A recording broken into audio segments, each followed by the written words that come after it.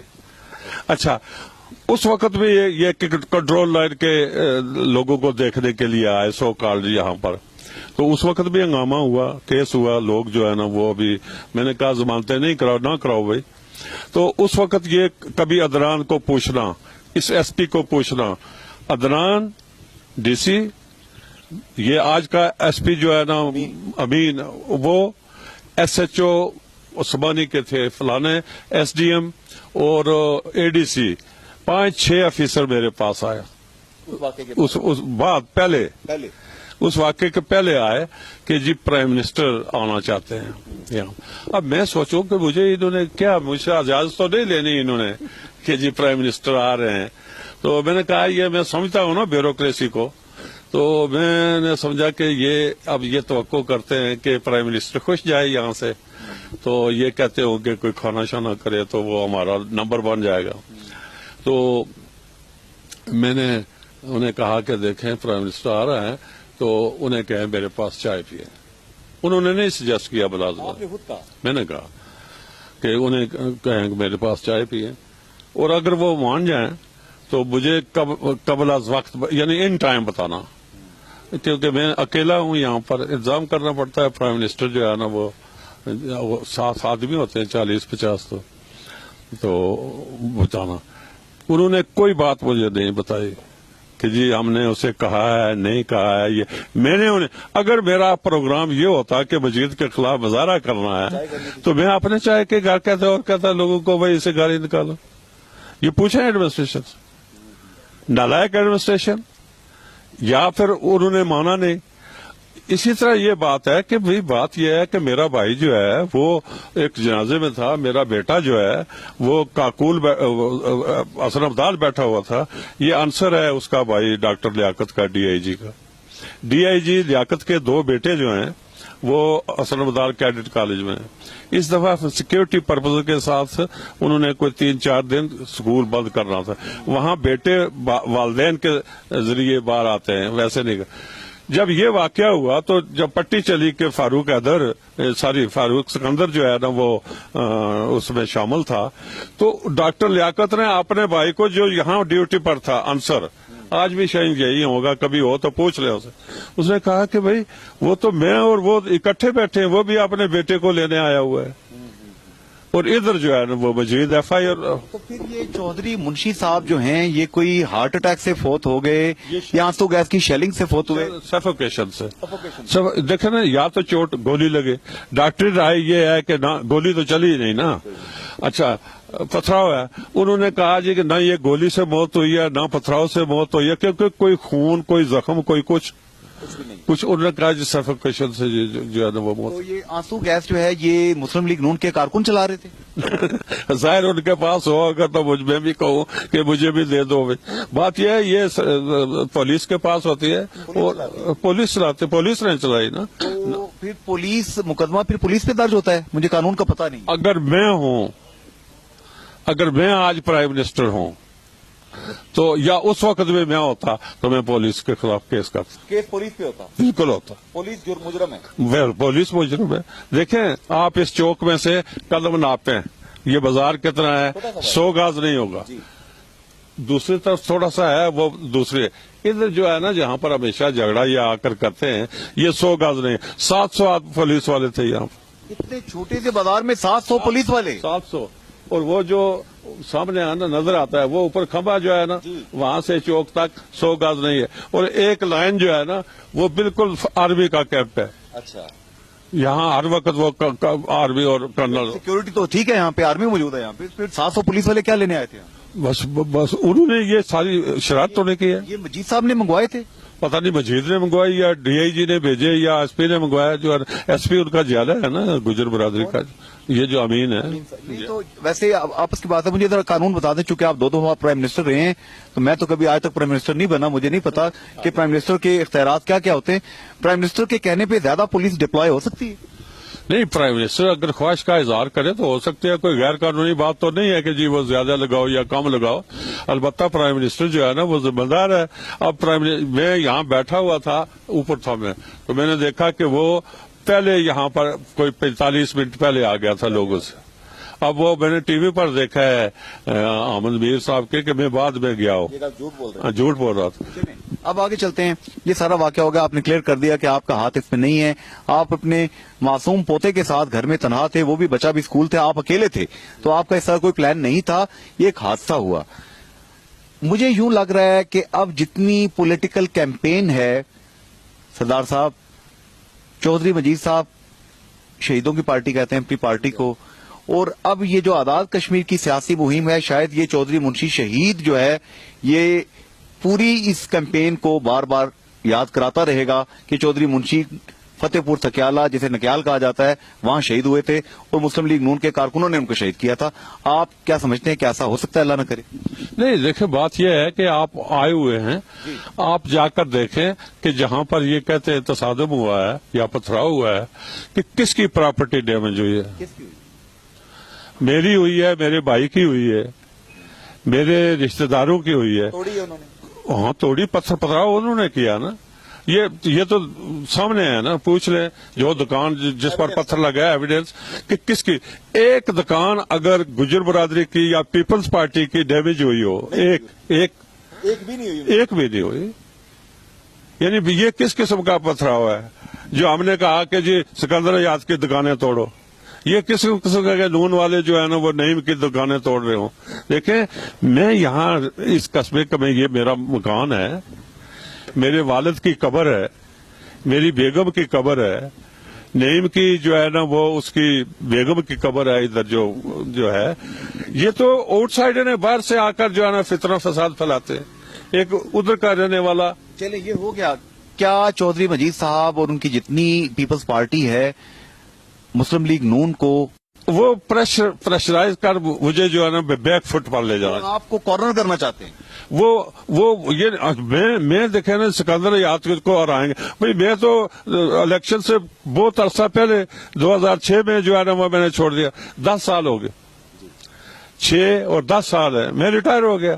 اب مجھے کیوں کہتے ہیں یہ کہو جی کہ فاروق کو ہرانا چاہتے، یہ کہو جی نعیم کو، میرا نام کیوں لیتے؟ اس سارے واقعے میں آپ کا کوئی ہاتھ نہیں؟ میرا ہاتھ کیا، میں تو کہتا ہوں جی اگر جو اس واقعے میں اگر میرے آدمیوں کا ہاتھ ہو تو میں وہ ہاتھ کاٹ دو. ایک بہت بڑی بات سالار جمہوریت سردار سکندر حیات خان صاحب نے کہہ دی. میں فتح پور تکیالہ غازیوں شہیدوں کی دھرتی سے آپ کو فیکٹ فائنڈنگ کر کے آپ تک پہنچا رہا ہوں. ضمیر آپ کا ہے، ایمان آپ کا ہے، مرنا آپ نے بھی ہے، مرنا میں نے بھی ہے، رہنا اس دنیا میں کسی نے نہیں ہے. وہ فیصلہ کیجئے جو آپ کا ضمیر کہتا ہے. اگر سردار سکندر حیات خان کی گفتگو، ان کی باتیں آپ کے دل کو ٹچ کر رہی ہیں تو ان کا ساتھ دیجئے. اگر کوئی سوال کرنا چاہتے ہیں مزید، مجھے بھیجئے. میں سکندر حیات خان صاحب کے پاس دوبارہ آؤں گا اور تمام سوال ان سے کروں گا، لیکن پروون ناٹ گلٹی. جب تک مجرم کا جرم ثابت نہیں ہوتا تب تک اسے ملزم سمجھا جائے، تب تک اسے بالکل معصوم اور بالکل انوسینٹ سمجھا جائے. آج کے پروگرام سے جنید انصاری، کیمرہ مین نوید چودھری کے ساتھ اجازت چاہتا ہے. فی امان اللہ، اللہ حافظ اینڈ گڈ بائے.